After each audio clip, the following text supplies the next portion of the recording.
Okay, hi everyone. Once again, I can see that we have more than 200 participants on the line already, which is fantastic. People are still trickling in, but I think we're going to get started to make sure that we can cover all the great topics that we want to cover today. Okay, so thanks again for joining this SME Climate Hub reporting webinar. We're very excited to have you with us today. I'm Pamela Jouven.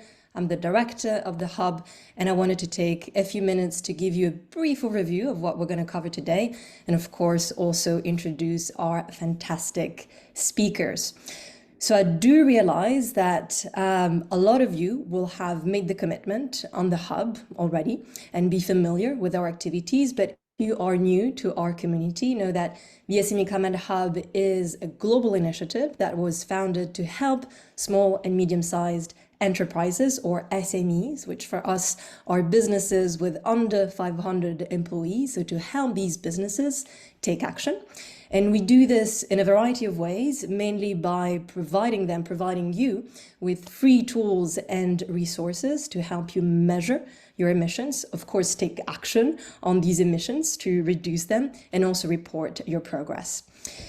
Again, as most of you will know, as part of the SME Climate Hub, businesses are asked to publicly commit to reaching net zero before 2050 and halving their emissions by 2030. And they're also asked to remain accountable to these goals by publicly reporting their progress annually, which brings us to why we're here today altogether. So today we'd like to discuss the benefits of public emissions reporting and also provide you with a walkthrough of a tool that we recently launched that allows SMEs to meet this third pillar of their commitment. And by doing so, to remain committed SMEs on the Hub, of course, but also remain part of the United Nations Race to Zero campaign, because once again, the commitment on the SME Climate Hub is the official pathway for small and medium-sized enterprises to join this internationally recognized campaign managed by the United Nations. As you will see in just a few minutes, our reporting tool is based on a simplified disclosure framework specifically designed for SMEs that we co-developed with CDP, who's really one of the leading, if not the leading organization in this space, and the Exponential Roadmap Initiative. And it provides a public and downloadable report that businesses can use in their public communications and annual accounting. And through the reporting tool, you'll see that companies can do a number of things. Once again, this is a free resource like all the other tools that we have on the Hub. And through it, you can submit your annual greenhouse gas emissions. You can list the actions taken to reduce these emissions, and you can also provide additional comments. And of course, if you've already disclosed all of this information through another initiative or framework, for example, CDP, you have the opportunity to upload your existing report to meet your commitment. Now, I'm going to stop here because we have some fantastic speakers with us today who will be able to tell you much more on this topic. And we're going to start with James Chamberlain from CDP. He's director of the Sustainable Finance Program, and he's going to tell you more about the value and impact of reporting. We'll also be joined by an SME. We're going to have Dimitar Dimitrov with us today, who's the sustainability lead at Pekko, which is a small business committed to the SME Climate Hub, who's gone through the reporting process firsthand. And Dimitar is going to walk you through the tool together with Louise Rabinder, who's director at the Exponential Roadmap Initiative, who's been working with the SME Climate Hub team to develop this tool. And to close, we'll be hearing from Johan Falk, who's the founder of the Exponential Roadmap Initiative, on what comes after you've reported and how this ties into climate action. Before we dive into this exciting agenda, just a few housekeeping rules, especially related to questions. You can, of course, submit your questions through the Q&A box that you'll find at the bottom of the Zoom window. You can do this throughout the session, and we'll answer your questions after the demonstration. And of course, these can be questions on anything, the SME Climate Hub as an initiative, the reporting tool itself. You might even want to ask a few questions to Dimitar as an SME who's reported through the Hub, and can be also about their climate action story. And now, without further ado, I'd like to introduce James. As mentioned before, this tool is based on a framework that we co-developed with CDP. So we're very excited to have James with us today. He's going to tell us more about the impact that emissions reporting can have on business, of course, but even more so on SMEs. So over to you, James. Thank you, Pamela. Really excited to be here in what is such a hugely important topic. The transition to a net zero economy is well underway, and SMEs play a pivotal role in that. That said, support and guidance for sustainability reporting is not often catered to the needs of SMEs, who are increasingly being requested to make climate commitments and report progress by their stakeholders and lenders. Further to this, SMEs are a significant innovation force for climate solutions, which enable their customers to avoid or reduce emissions. Disclosure, environmental reporting, makes it possible to attract investment and expand business. So what should SMEs really be looking for? Firstly, consistent accountability. One of the fundamental pillars of sustainable business practices is year-on-year accountability. For SMEs, this entails a commitment to regularly assess and report their environmental impact and sustainability efforts. By engaging in consistent reporting, SMEs can track their progress, identify areas of improvement, and build a reputation as an innovative and resilient business. Moreover, the ability to showcase positive trends in environmental performance can foster trust and loyalty amongst customers, employees, and other stakeholders, whilst internally helping your business see the value added to the business's overall performance. Secondly, tracking net zero targets. In an era characterized by growing environmental concerns, the pursuit of net zero emissions has become a defining goal for businesses of all sizes across all of their scopes, especially scope 3 emissions, so emissions from a company's supply chain. SMEs can make a substantial contribution by setting and reporting progress towards net zero targets that additionally contribute to the supply chain goals of their clients. Transparent reporting on emissions reduction strategies and achievements not only demonstrates this commitment to tackling climate change, but can also attract that eco-conscious consumers and investors and also clients. By aligning with the global movement towards carbon neutrality, SMEs position themselves for long-term resilience in a fast evolving market. Next, they need to be looking at creating clear transition plans. The old adage, what gets measured gets managed. This rings true when it comes to developing and embedding credible transition plans. SMEs that engage in robust reporting can craft more effective transition plans, track progress, and importantly, communicate their journey more effectively with external stakeholders, and also very importantly, internal stakeholders in the business as well. Clear data on energy consumption, waste generation, carbon emissions, to name a few, allow SMEs to pinpoint areas of inefficiency and devise targeted strategies for improvement. This not only leads to cost savings, but also contributes to more resilient businesses as consumers, investors, and clients likewise look to adopt and implement an effective strategy embedded by a transition plan. Next, it's important because it demonstrates transparency for consumers, shareholders, and investors. This is not just a case of mitigating risk, but generating business opportunities and gaining competitive advantage as global markets adapt. For SMEs, being transparent about sustainability practices through comprehensive reporting builds that credibility and fosters positive relationships with consumers, shareholders, and investors. Informed customers are more likely to support businesses aligned with their values, while shareholders and investors increasingly consider environmental performance as a critical factor in their decisions. By disclosing relevant information, SMEs can attract that investment, enhance market competitiveness, and build enduring reputations. Next, be aware and position yourself for the changing policy regulations. The regulatory landscape is undergoing a rapid transformation with an increasing focus on environmental sustainability. One example being the development of the EU's green taxonomies and carbon border adjustment mechanisms, or CBAM to bring in another acronym. Currently, small and medium-sized businesses are not directly required to comply with the EU taxonomy. However, experts say that SMEs should still pay attention to this because it may affect them in the future. It really is likely to. For example, banks and investors may ask SMEs to disclose information about their sustainable activities when they apply for loans and investments. SMEs must be prepared to navigate these changing policy regulations effectively, as even if they don't directly impact them, they will be through global supply chains also, with large buyers impacted by the regulations and standards more directly, that impact trickling through the supply chain. Reporting and disclosure not only helps SMEs stay compliant with evolving requirements, but also positions them as a business leader, enabling them to proactively address upcoming changes by integrating sustainability reporting into their business models. Subsequently, SMEs can adopt more swiftly the new regulations, avoiding disruptions and potential benefits.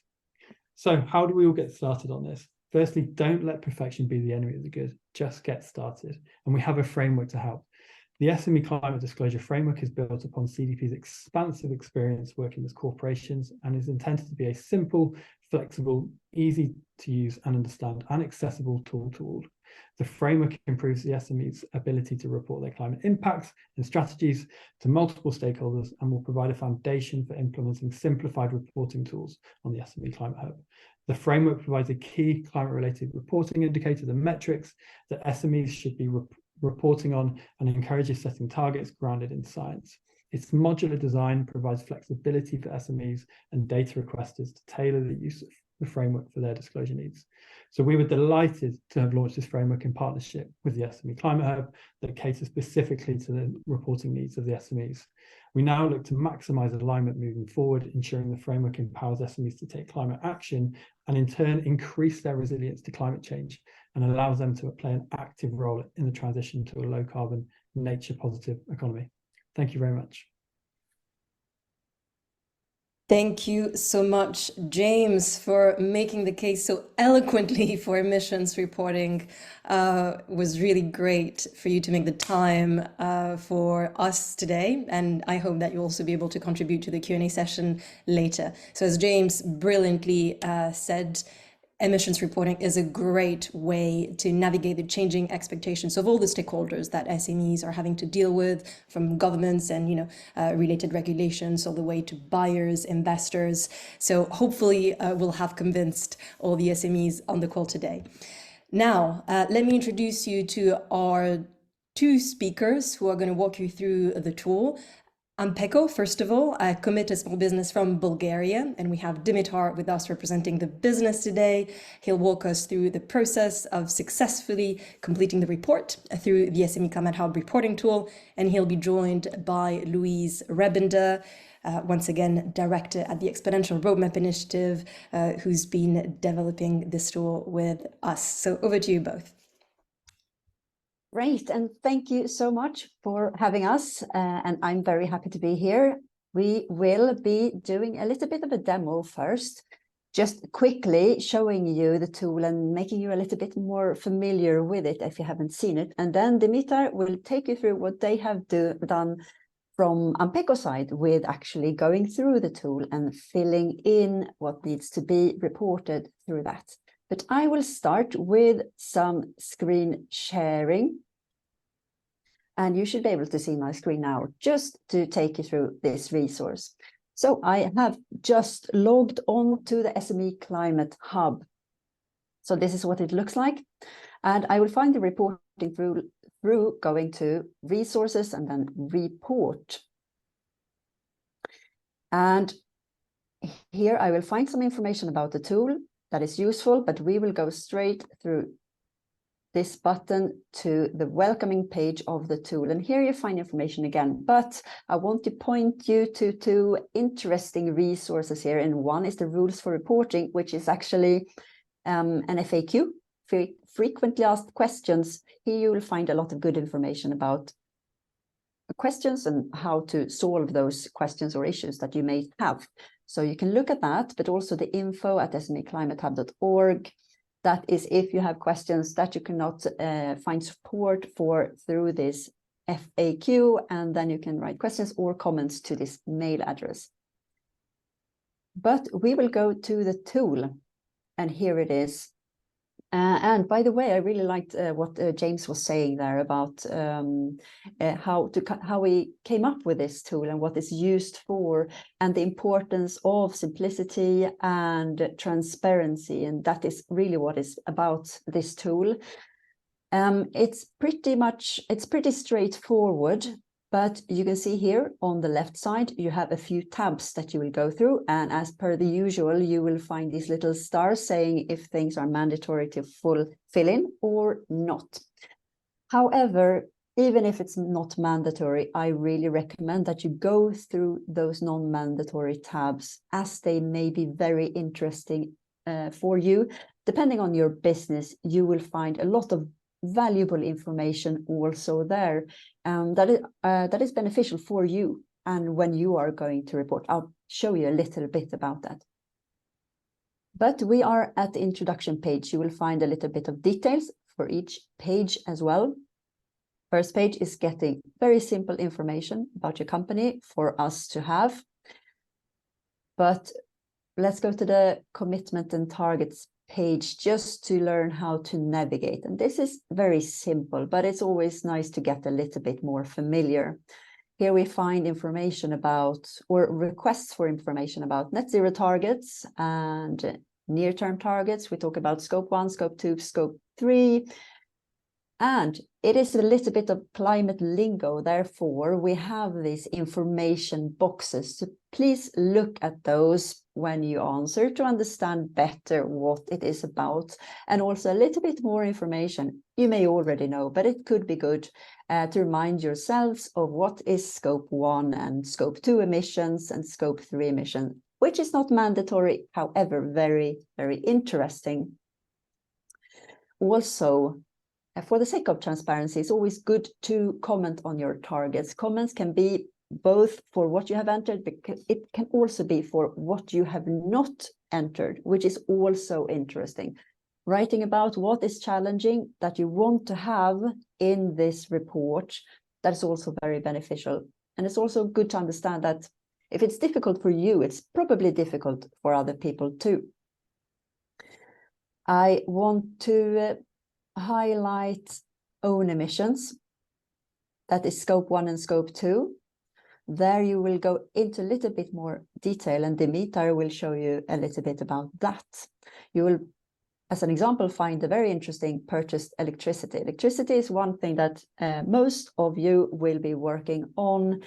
And the interesting fact of renewable electricity and how much of that you have for your business. Here's an example of where you will also find information about this. What is location-based and what is market-based? There will be an information box telling you about that.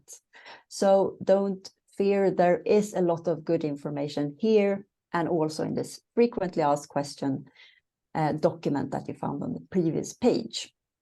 Value chain emissions. I want to say that this is not mandatory, however, very, very interesting. Depending on your business, if you're a manufacturing company or you're buying goods, actual physical goods that you're maybe selling for further to customers, then purchased goods may be your biggest emitter for your value chain. Business travel, it's kind of an easy access, easy to understand category to work on. If you're a consultancy firm or software firm, this may be a big portion of your emissions. And it's also easy to understand and get into the area of working with climate for your business, looking at what is here. And if you are, or if you have products that you're selling that use electricity or maybe a car with a combustion engine, then the processing of sold products, that may be what is your value chain's most emitting part. So for your understanding, please go through this. You may not have to fill it in. You may not know these numbers now, but you get a good grip of your value chain and your emissions for that you are related to. Climate solutions, just short what it is. All of you may not be solutions companies, but if you have solutions that are actually providing products or services to others, third parties like customers, that makes sure that they are reducing their emissions, then that can be classified as a kind of climate solution.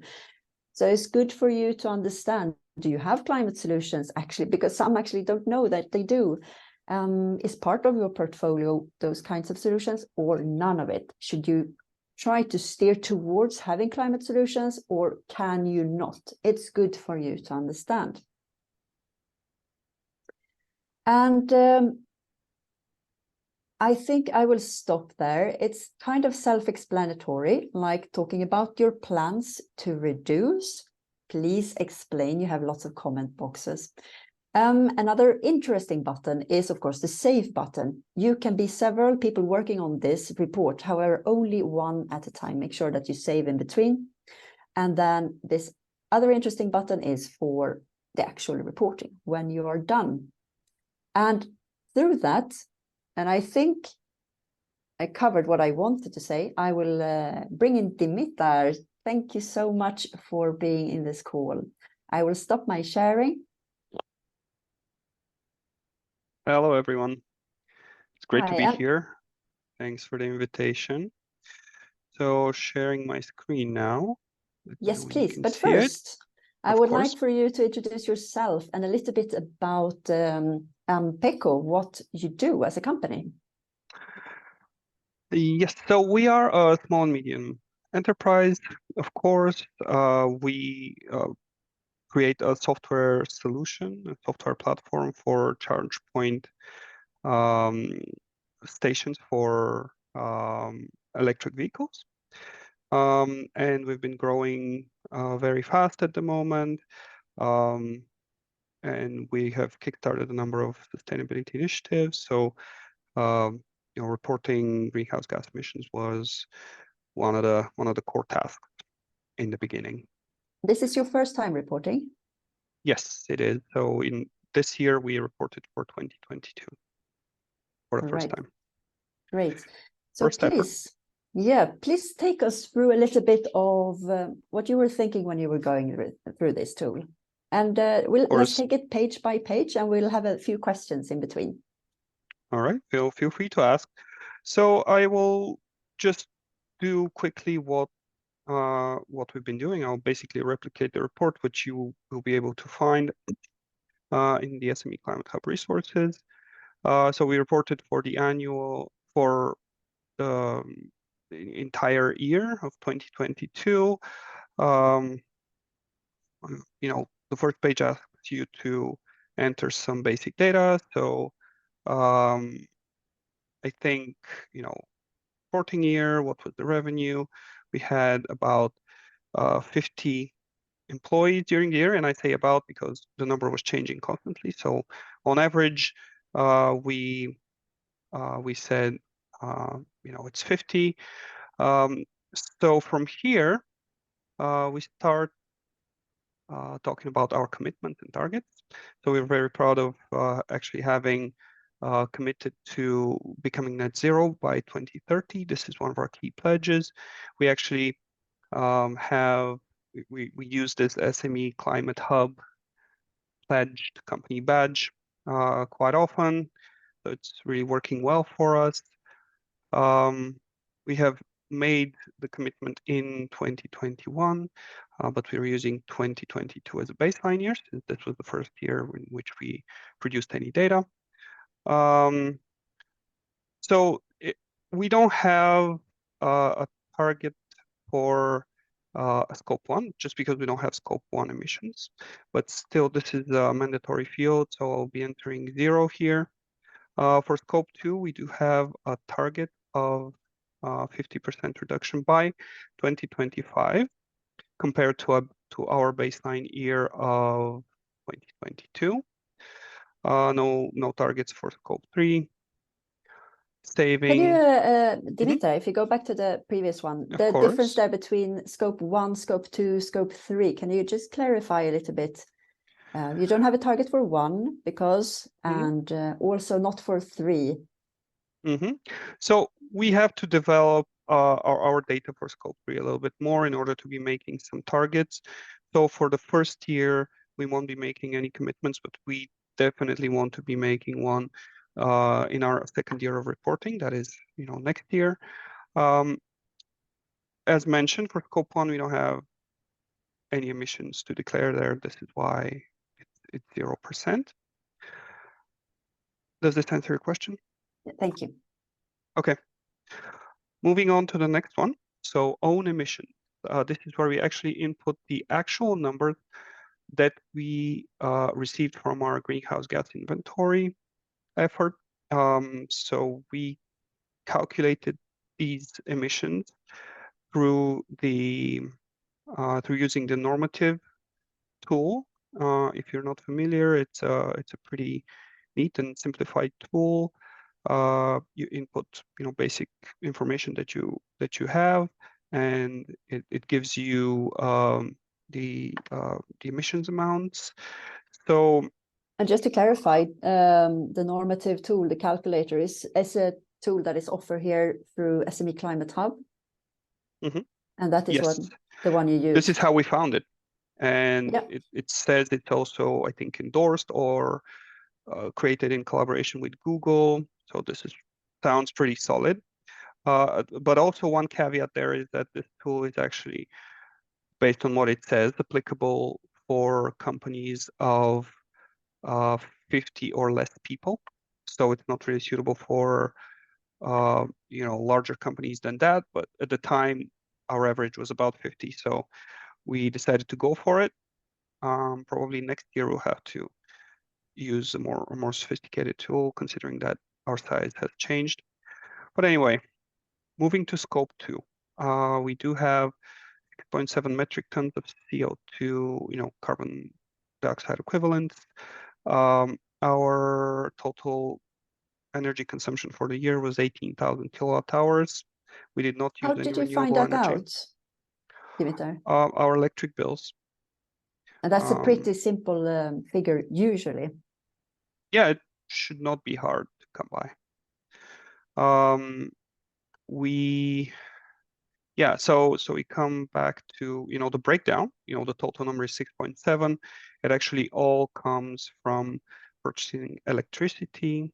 So we input 6.7, and under purchase team, this is NA, purchased heating, purchased cooling, till NA, because we just did not buy any of those things. So this is what we chose. Great. For own emissions, there also renewable energy is not something that you have available yet.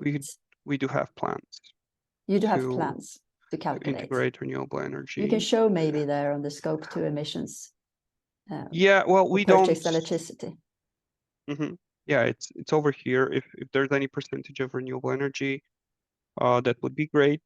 Unfortunately, we don't have anything separate than what comes within, with the electricity grid mix.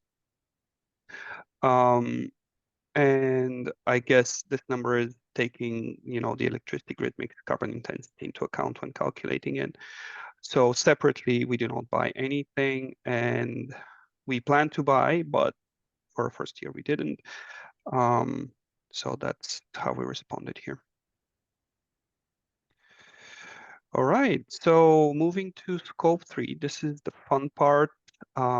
This is actually where most of our footprint comes from, as I would assume most of the software companies out there. So our total was of 125.2, which was broken down. So 64.2 from purchased goods and services. So these would be hardware we bought, any cloud services, any subscriptions, etc.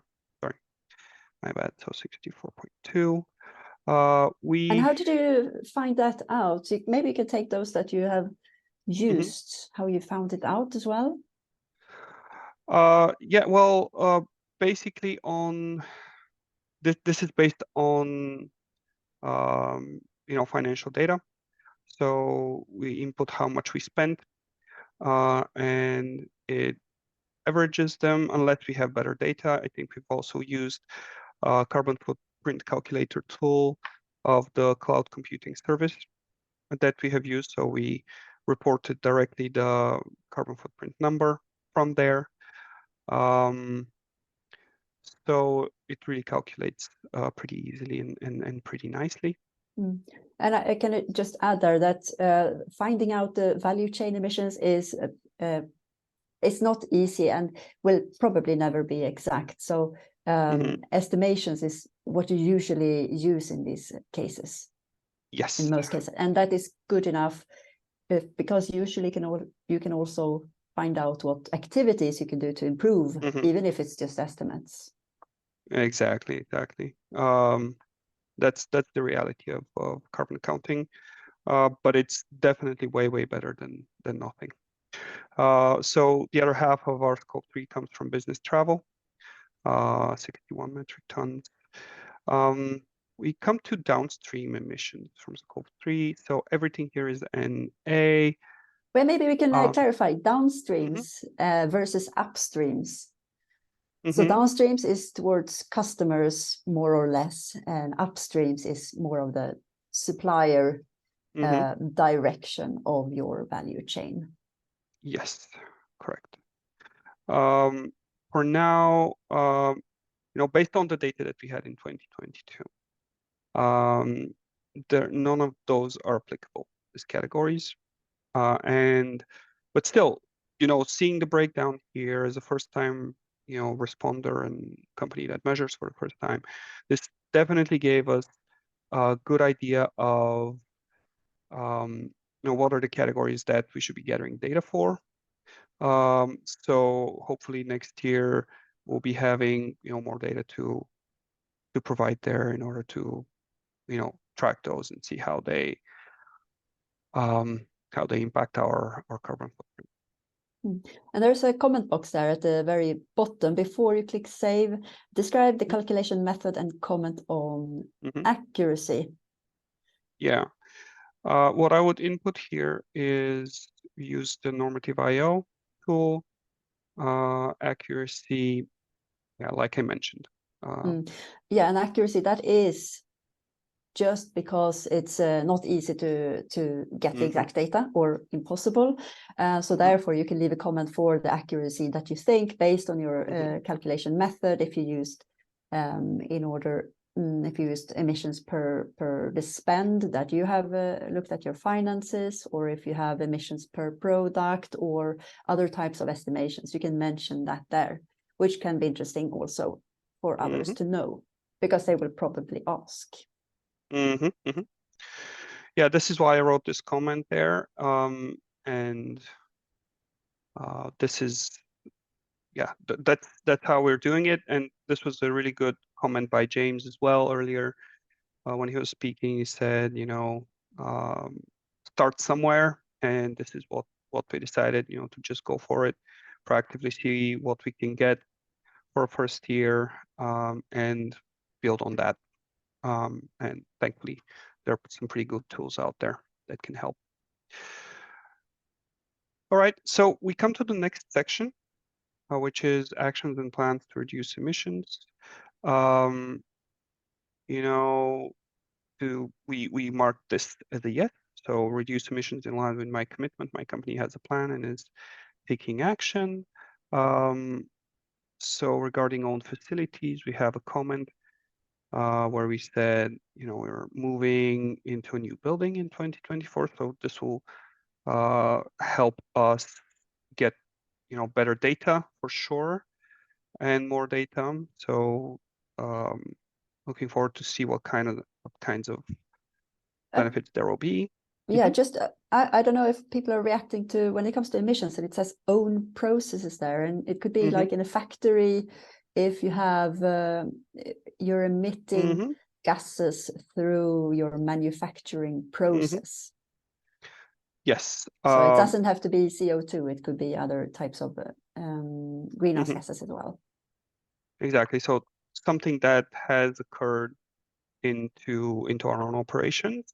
And as a software company, we don't have any, carbon intensive processes going on apart from electricity.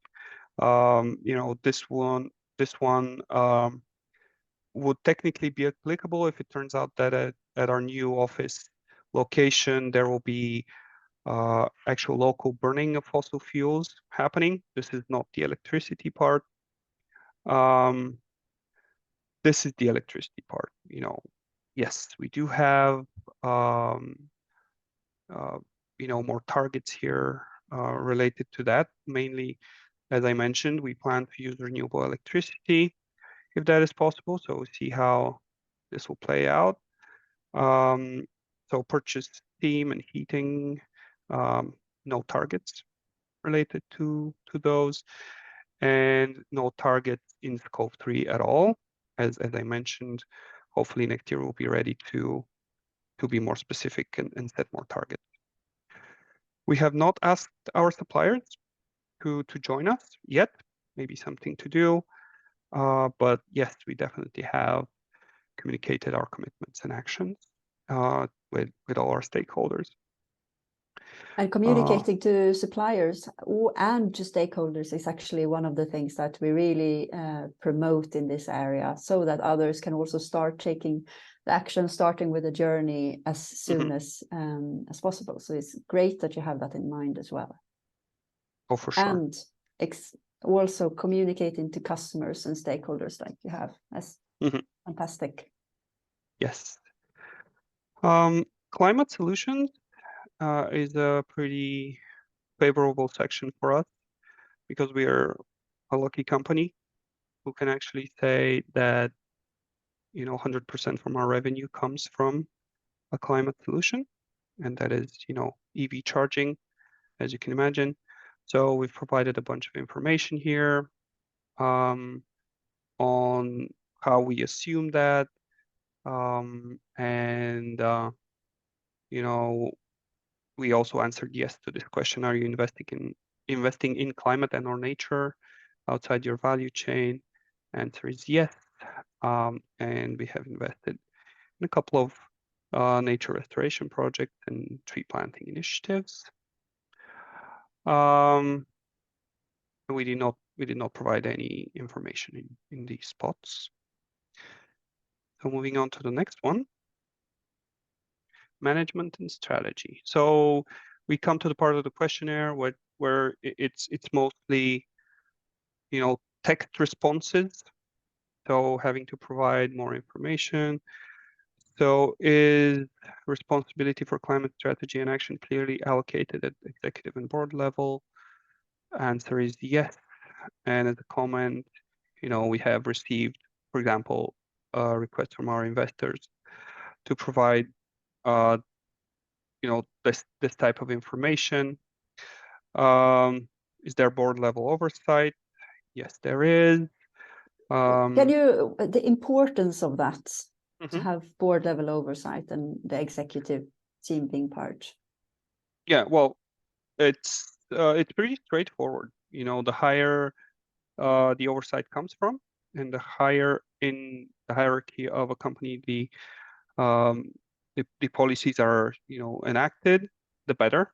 So the better the chance that they will actually get somewhere.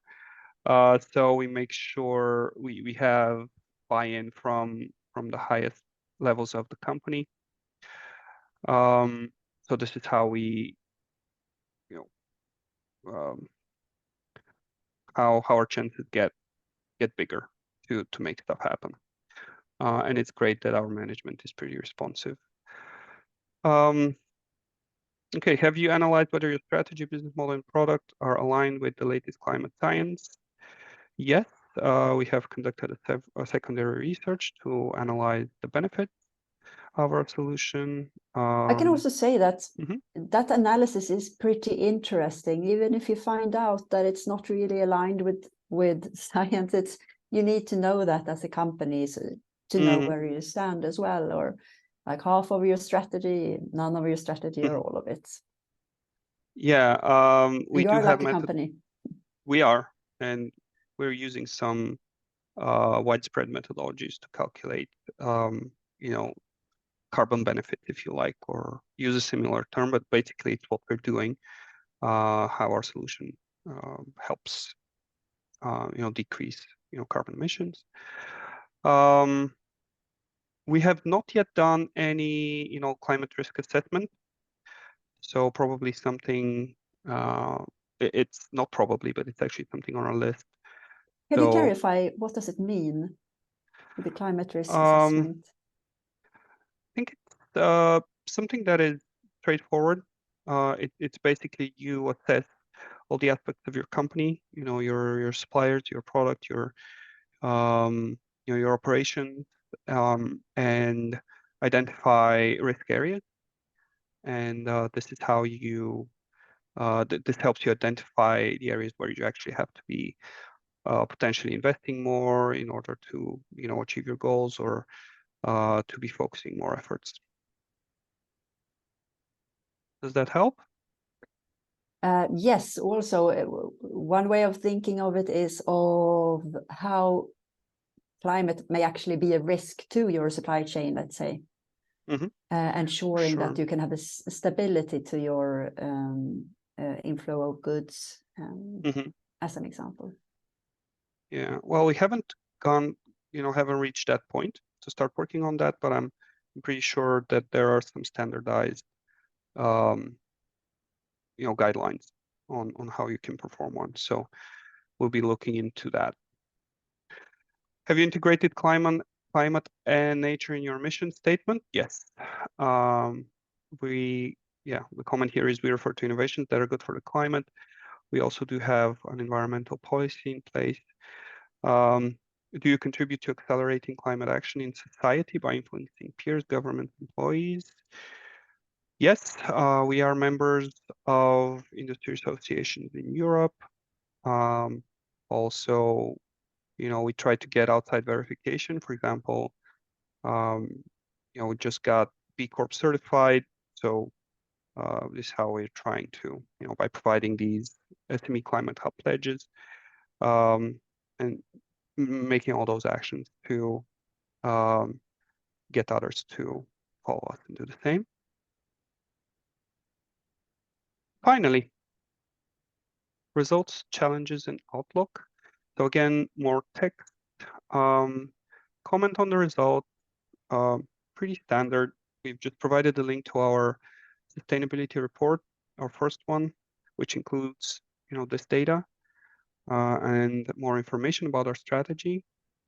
And in terms of whether we faced any challenges, we've just left those blank, non-mandatory fields. Do you think there are any challenges? Well, I know there are. Yeah. I think so. Do you know what your biggest one would be? I think so. I already hinted at that in the previous sections, that getting data is hard. So this will be a key challenge for us next year, and getting it right is also hard. But this is definitely not stopping us. Can I ask you some finalizing questions? Of course. Final questions. Or you were just about to press the prepare. Yeah, exactly. You pressed the button. Great. We can look at that first. This is what it looks like, the summary. Yes. Yeah, great. I think it doesn't allow me to, or maybe I haven't input the 0 here. But anyway, probably go back and change it to 0.0, was it? Make this work. Otherwise, yeah, this is the report. And you can extract that. You can potentially go over where this can actually be found into the SME Climate Hub resources. And a this couple of report will be checkboxes. public. Yeah, the report will be public on the SME Climate Hub page, which is part of this transparency, and you will be able to use it for your stakeholders and for yourselves. What advice would you give to other businesses starting with the reporting now?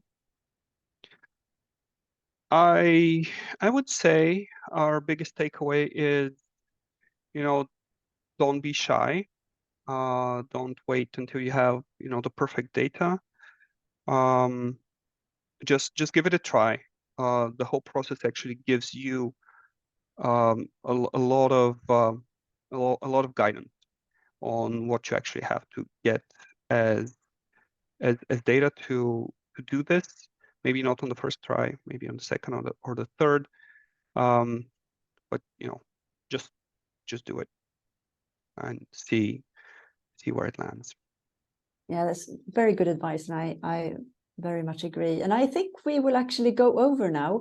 Thank you so much, Dimitar. It was great seeing you going through this and seeing someone actually taking us through all the steps with the challenges and also the positive aspects of the reporting.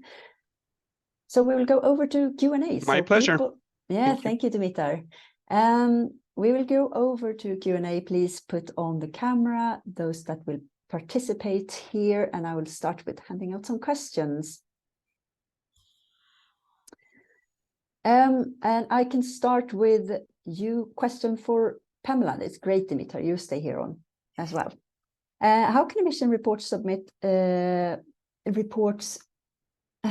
How can emissions reports support empowering small and other businesses in this field, as production, meat, chemical industry, auto repair shops, agriculture and farming?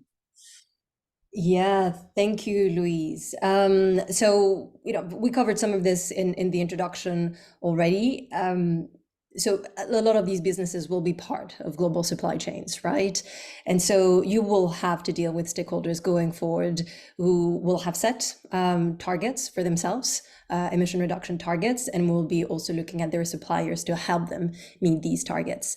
So if you're working in, meat production, in the chemical industry, like in the auto repair, well, it's an auto repair shop, it's another thing, but if I think about these first sectors, you will have to deal with big stakeholders who will ask you to be accountable.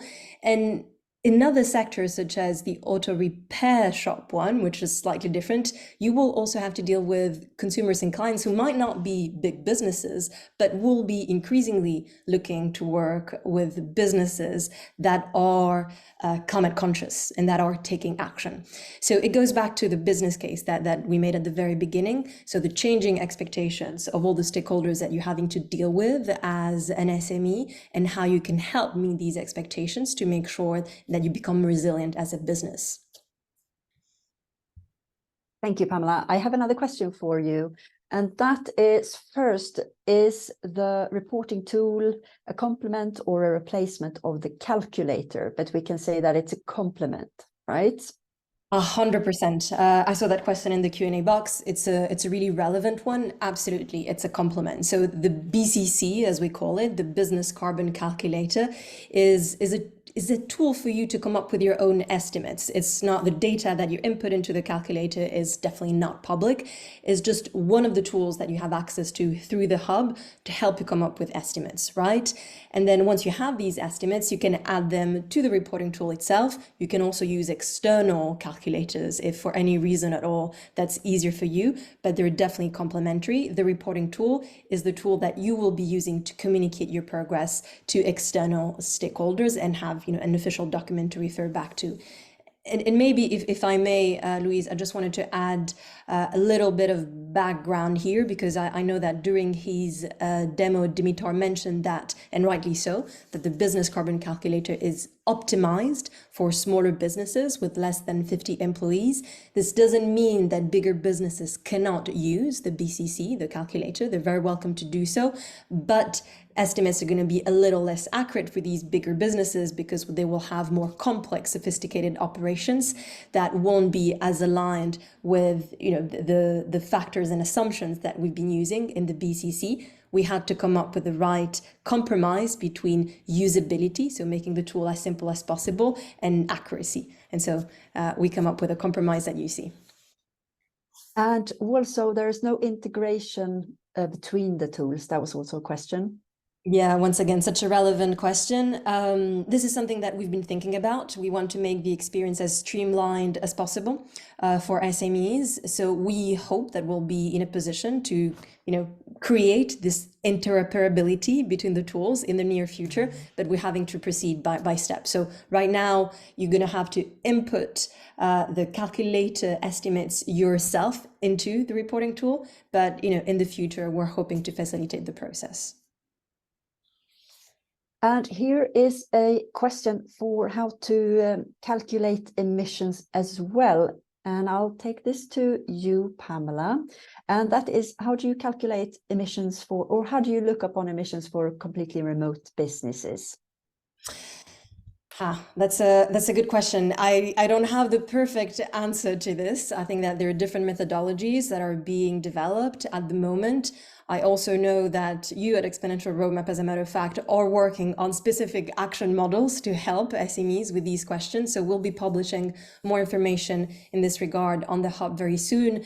Fully appreciate that this is not ideal. You'd have to take into account, you know, the venues, the locations that your employees are working from, come up with estimates. Once again, we don't expect you to have the perfect answer. We'll be providing more information and suggested methodologies, but any estimate that you're able to come up with will already be a great first step. And I have a question for, thank you, Pamela. I have a question for Dimitar. And that is, could you approximately, could you give us how much time you spent on filling in this report? Well, filling the report is, as you can see, very fast after you have the data. So gathering the data was the most time burdensome thing. So I would say about a week and a half to gather everything and to get through the normative tool, do calculation, more or less.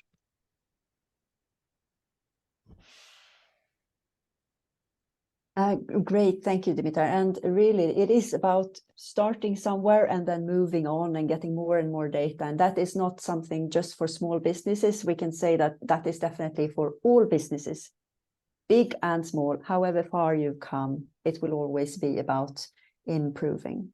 I don't know if we have any more questions right now. Please put questions to the chats.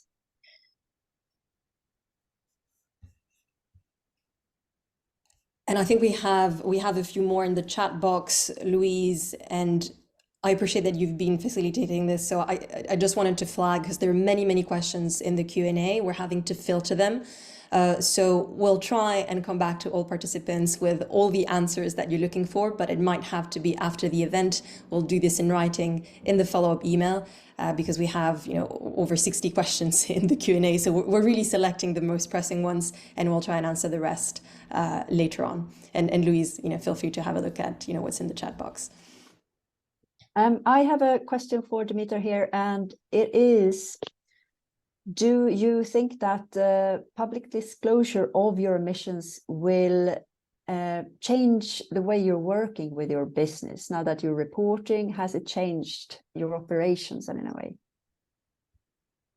Yeah, well, it inevitably does, for sure. I think this is a commitment. So if you're a serious business, you have to follow through. So this means changing ways in order to, you know, either get more data or you know, implement new processes in order to achieve reductions and get to the goal. So it's not just something that's on paper. So it leads to a lot of you know, qualitative change. Mm. And we have a question too, Pamela. I think we did it in the beginning. I think you mentioned, but do you have to use the reporting tool, or can you report in any other way? No, there are other ways for you to report. And I know that in the Q&A, we've had questions about other platforms that exist that some SMEs have been using. So, you know, the reporting tool was created for SMEs who do not have access to other platforms or might not be using them. But you have we offer the opportunity for SMEs to upload existing reports that they might have at hand, so they don't have to duplicate their efforts. So please use the reporting tool if you haven't disclosed through any other platform, but if you have, do upload your existing reports so that we don't take up too much of your time. Okay, so we have another question here where we design and build websites for clients. And I was wondering if the use of them falls into our scope 3, or would that be our clients that should measure that? Aha. So in theory, and again, this goes back to how complex it is to measure Scope 3 emissions. In theory, the way your products and services are used and the emissions that are created as a result should be part of your Scope 3 emissions. It is incredibly difficult, of course, to measure that.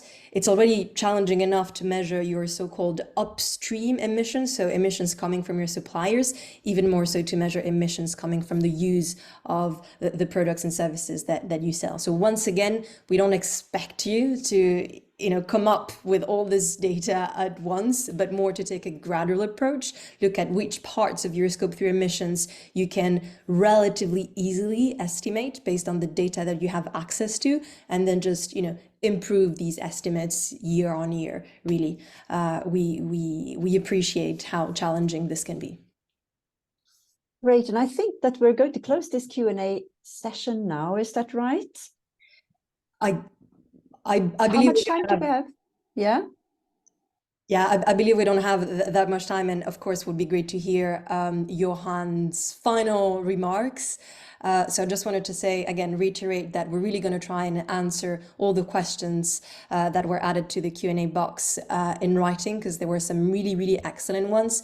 There's just one, maybe, if you allow me, Louise, that I'd like to tackle right away, because it's come up a couple of times, and it has to do with the information that is going to get shared.